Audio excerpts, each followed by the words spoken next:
भुइँचालोले आउँदाखेरि हाम्रो घर भत्कायो। बच्चा बच्ची साना साना चेपेर रात बिहामा गराको कुनामा गएर बस्यौँ। भुइँचालो आएपछि पहिरो गयो, पहिरो गएपछि त्यहाँको पाइपहरू सम्पूर्ण फुटाइदियो। मम्मीलाई तानेर चाहिँ बाटोमा लए अनि ठ्याक्कै मम्मीलाई तानेर लाने बित्तिकै हाम्रो घर भत्क्यो। हाम्रो 4 जना हामीले विद्यार्थी पनि हामी गुमायौँ। स्वास्थ्यकी पनि पुरा छिया भएर बस्न नसक्ने अवस्था भइसकेको थियो।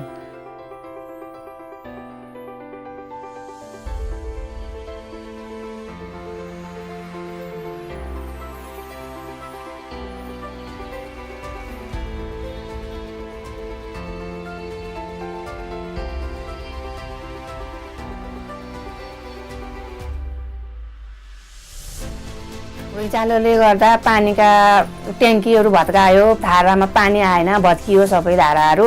ओल्बिजनले पानीको धारा नदिउन्जेल, ट्याङ्की नबनाउन्जेल हामीलाई दुःख थियो पानीको। अहिले नजिक धारा बन्यो, त्यस कारणले हामीले राम्रो पानी खान पाछौँ, हामीले सुविस्ता पाछौँ।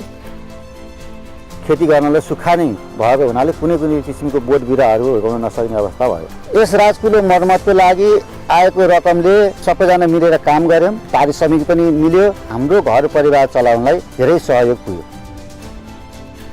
एउटा विद्यालय चाहिँ पुरा ड्यामेज भयो र यो जुन पक्की भवन थियो त्यो पक्की भवनको चाहिँ गाह्रोहरू भत्कियो।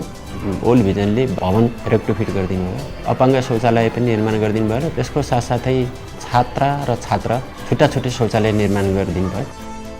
बालबालिकाहरू धेरै जोखिममा पर्न थालेको थियो। भूकम्पपछि उनीहरूको बेचबिखन हुने, उनीहरू श्रममा पर्ने, विद्यालय नआउने भएका थियो। त्यस्तो बेला चाहिँ वर्ल्ड भिजनले चाहिँ विभिन्न प्रकारको चेतनामूलक कार्यक्रमहरू जस्तै पानी नेटवर्क, बाल संरक्षण सम्बन्धी तालिम, सडक नाटकको लागि सहयोग भएको थियो। भत्किएकै संरचनामा हामी लगभग 1 वर्ष चाहिँ डरले टिम बसेर नै सेवा दिइरह्यौँ। ओल्ड भिजनबाट रकम आएको थियो। नयाँ भवन चाहिँ एकदम राम्रो बनेको छ।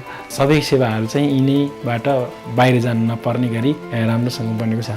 यो सपोर्टपछि चाहिँ क्वालिटीयुक्त सेवा दिन चाहिँ सक्षम भएका छौँ। त्यसले गर्दाखेरि हामी बर्थिङ सेन्टर सञ्चालन गर्न पनि सक्षम भएका छौँ। सम्पूर्ण इक्विपमेन्टहरूको सहयोगले लिएर हामीले चाहिँ सेवा दिएको कारणले गर्दाखेरि सेवाको स्तर बढेको र यहाँ सेवाग्राहीको पनि सङ्ख्या वृद्धि भएको देखिन्छ।